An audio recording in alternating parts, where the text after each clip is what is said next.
Hello there, welcome back to another episode of Strife's Talking Points, where I reach out trying to understand the world by making these videos and talking to people through the comments and various other ways. Just trying to get other people's reactions, other people's opinions. And You Can't Have It Both Ways, we're going to look at a HuffPo article. Again, I'd like to go through the news, see what's interesting, and currently political news is completely insane, as it always is, and I have to take a break every so often, extended breaks. But in this, we have a Twitch person, an Instagram person called Amouranth. I'm just going to use that name for her because that's the name I've seen her as, generally speaking. A lot of people don't like to use their real names, but she's a fairly popular personality on Twitch and everything else. Who is blackmailing this influencer? Twitch star Amouranth posts keep getting removed from Instagram, then came demands for money. We're going to go through the story.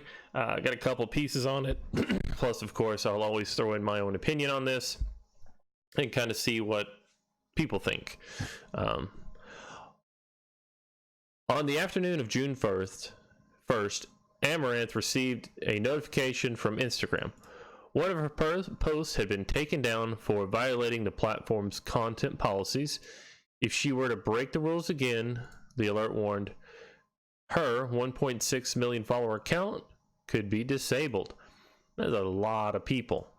Amouranth, a 25-year-old Twitch streamer, known to her fans as Amouranth. I guess I'll consider myself a fan for this article because it's a lot easier to say that, was puzzled. She was confident that the photo, which showed her standing poolside in a striped bikini, fully complied with Instagram's policies. Now, the overall to the story is, if you don't know who Amouranth is, that's a picture of her. These are also pictures of her. She is one of these, let's refer to her as a, what do they call it on Twitch? A just chatting streamer.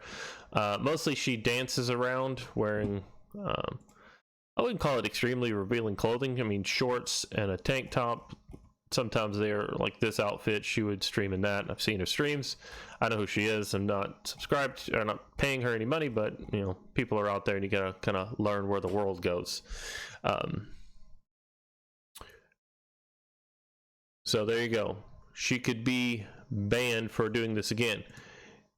And then of course she received a notification. It was the latest of nearly a dozen posts that Instagram had recently deleted, including some that she had uploaded long before their removals. Again, this is a thing we see now where people go through your entire history. It didn't break the rules today, but you know, something you did 3 years ago, we're going to decide that's bad and we're going to go back and break it up. In one case, she got a notification alerting her to the deletion of an Instagram story that had publicly expired from her profile 10 days earlier. If you don't know, Instagram stories disappear 24 hours. The streamer's content had been disappearing so frequently over the past several weeks.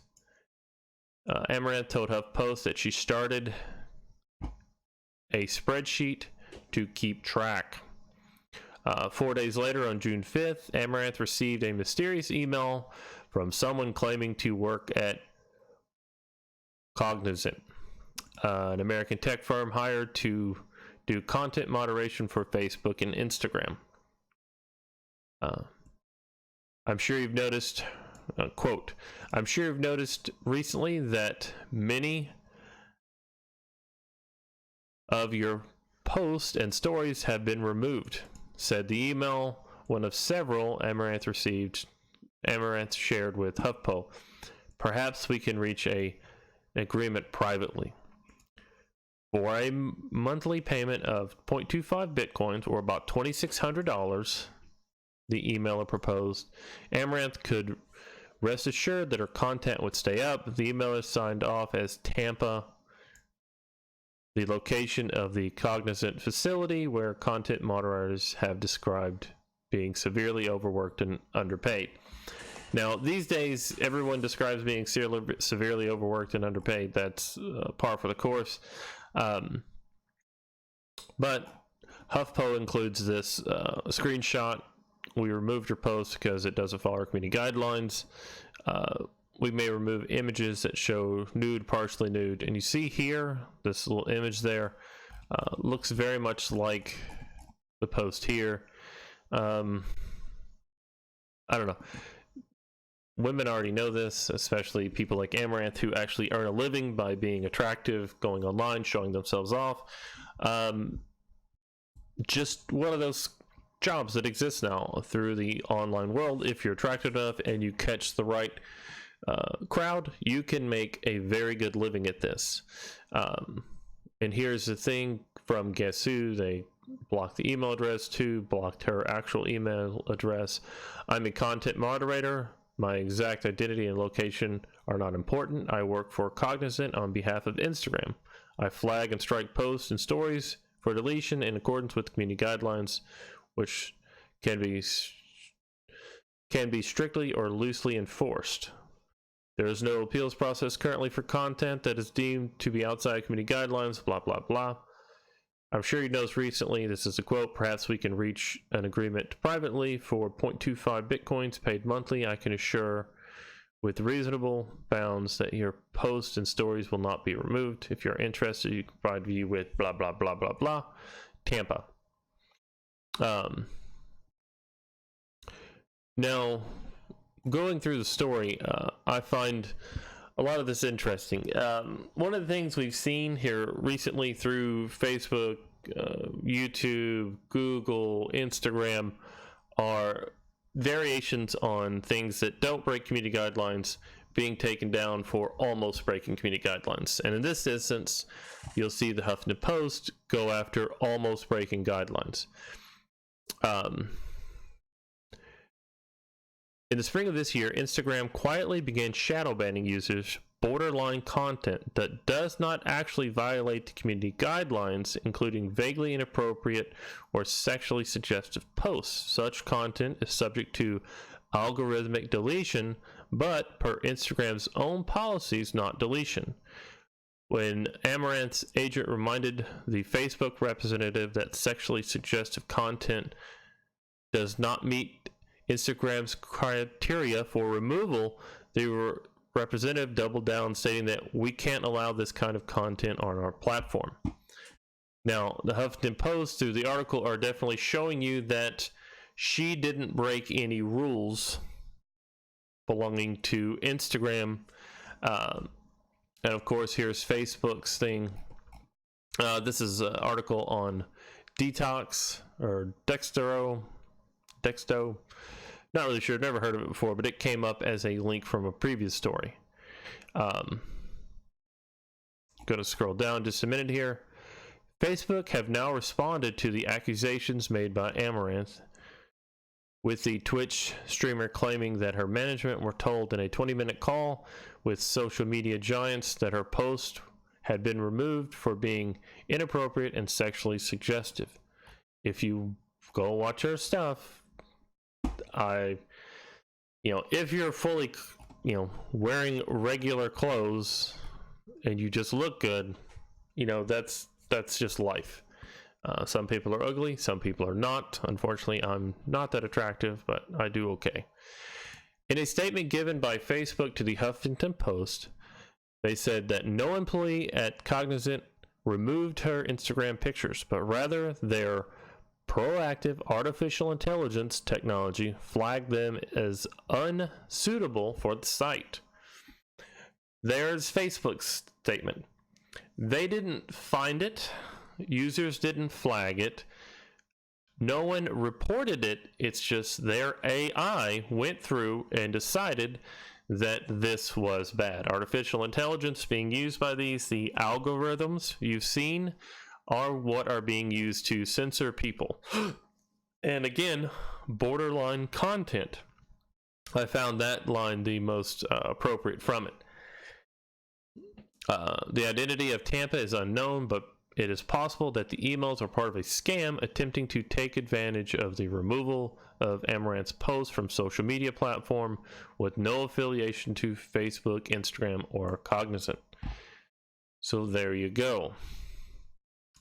Now, when they talk about shadow banning, Instagram's shadow ban on vaguely inappropriate content is plainly sexist. Now, I am not a big fan of HuffPo. Just not. I can say that. I can be honest about that. A lot of the stuff they do, they say because this is affecting a woman that it must be sexist. No. This is what these groups are, generally speaking, Huffington Post, most of these larger media companies are asking for censorship. They're asking for greater crackdown on people and things they don't like. Whenever the things they don't like, algorithm, the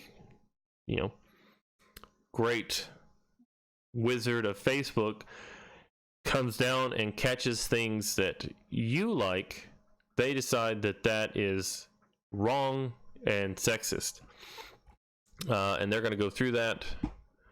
This change, which comes amid a wider debate over tech giants' control of their algorithms, represents Instagram's efforts to ensure the posts it recommends are both safe and appropriate for the community.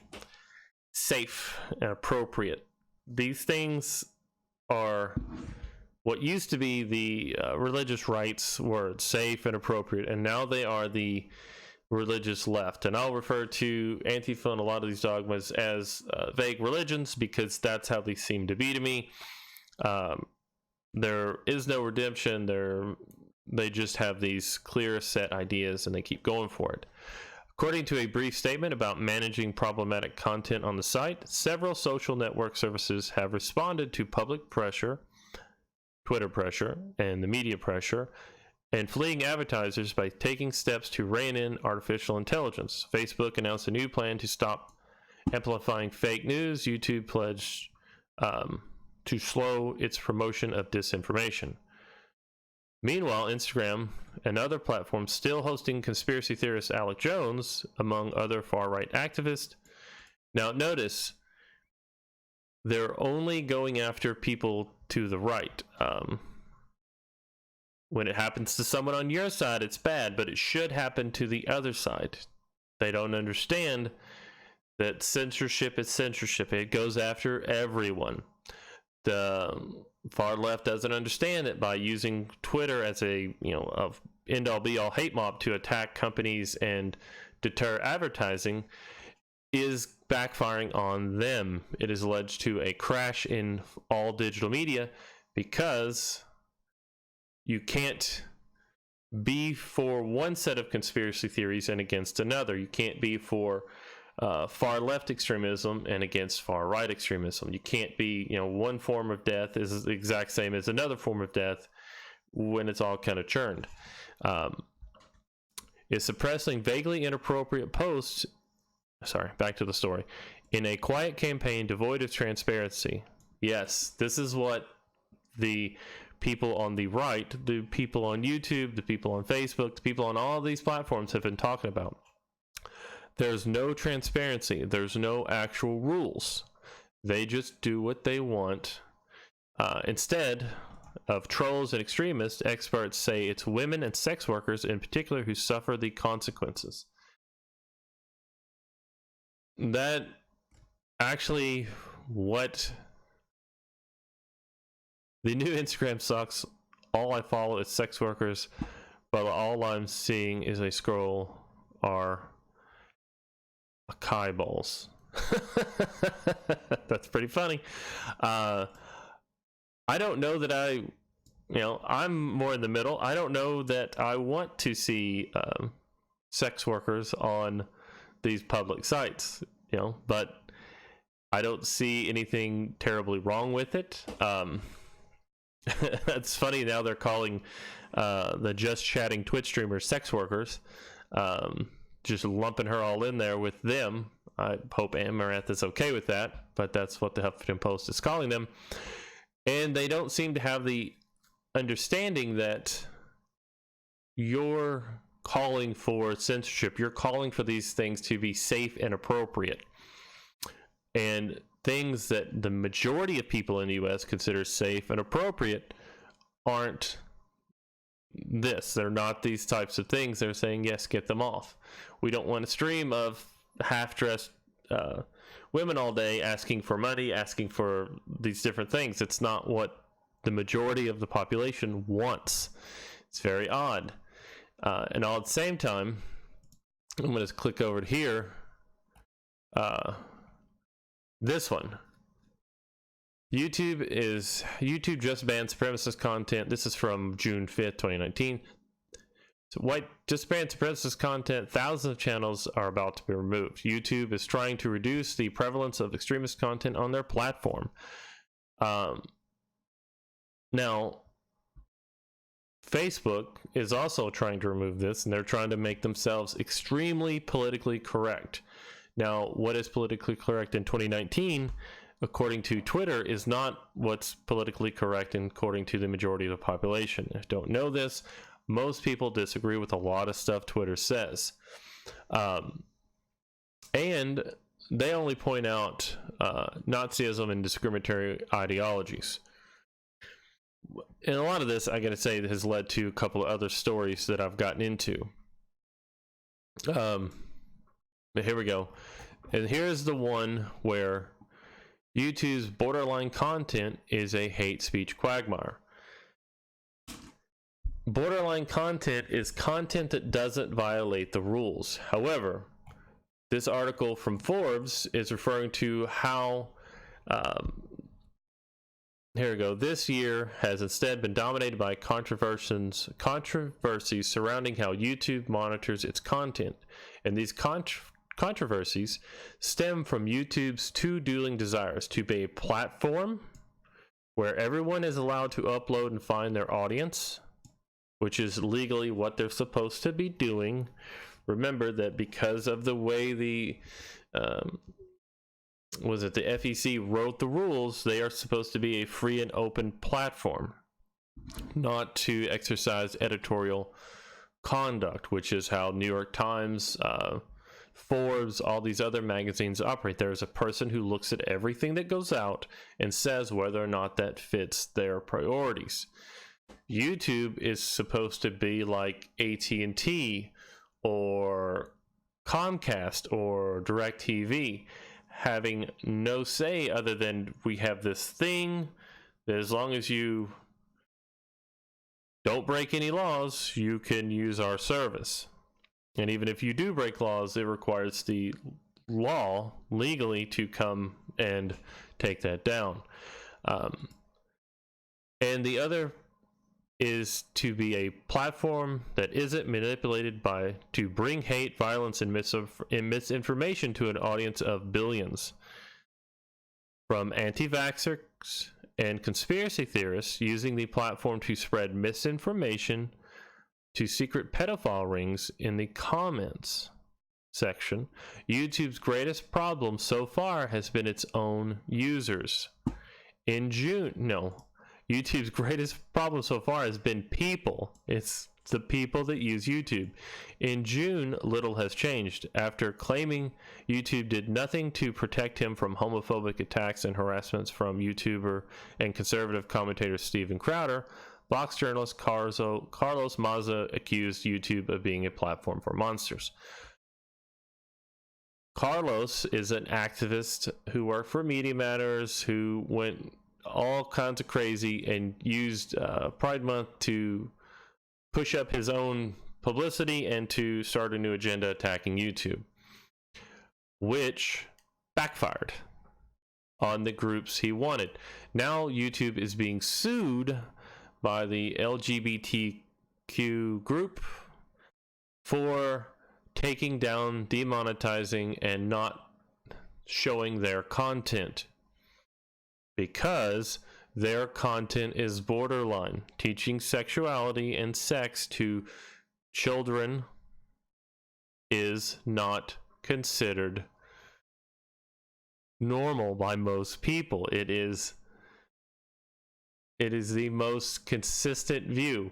Whenever, it's terrible that I say that, but YouTube is taking down people who don't violate any rules other than saying things that other people don't like. If my channel ever gets found out, I'm gone. But that's just my thing here.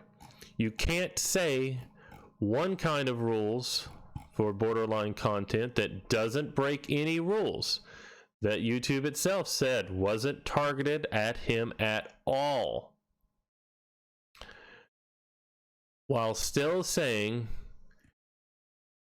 that wanting stuff considered sex work, again, not me, they're calling people like her, Amouranth, sex workers, and they're trying to block and remove her content. I haven't seen through these posts, through stuff I've seen of her normally. I can't say I see her stuff all the time. I have seen her stuff on YouTube. I have seen the occasional commentator going after her about her Twitch stream, but you know, she's just there taking suckers for money. If you're going to give money to a woman you don't know online because she's pretty, great. If you're going to give money to a news reporter, if you want to give money to Steven Crowner, join the Mug Club, great, do that. If you want to support Vox Media and get on their subscriptions, great, do it. It's your choice, your money. As long as they don't break the rules, all these ideas of borderline content should be removed. And that should be the article that HuffPo and what is this?